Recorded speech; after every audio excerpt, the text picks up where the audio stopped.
Uncle আরেকটা কাটেন না।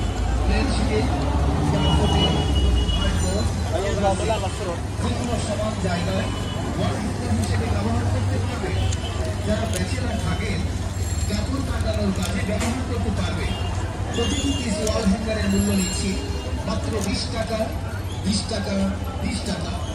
যারা একসঙ্গে এক পাতা 6 পিস ওয়াল হ্যাঙ্গার নেবে দাম মাত্র 100 টাকা। সময় সীমিত, সুযোগ সীমিত, স্টক কিন্তু সীমিত। আমাদের এই ওয়াল হ্যাঙ্গার আপনি বাসা বাড়ির ওয়ালে ব্যবহার করতে পারবেন, রান্নাঘরে ব্যবহার করতে পারবেন, ব্যবসা প্রতিষ্ঠানে ব্যবহার করতে পারবে। যেখানে আপনার মন চাবে আপনি সেখানেই ব্যবহার করতে পারবে। এই হ্যাঙ্গারি ক্লিপ আপনি মশারি হ্যাঙ্গার হিসেবে ব্যবহার করতে পারবেন। একটি মশারি টাঙ্গাতে গেলে 4টা ভেতরের প্রয়োজন। নিজের বাথরুম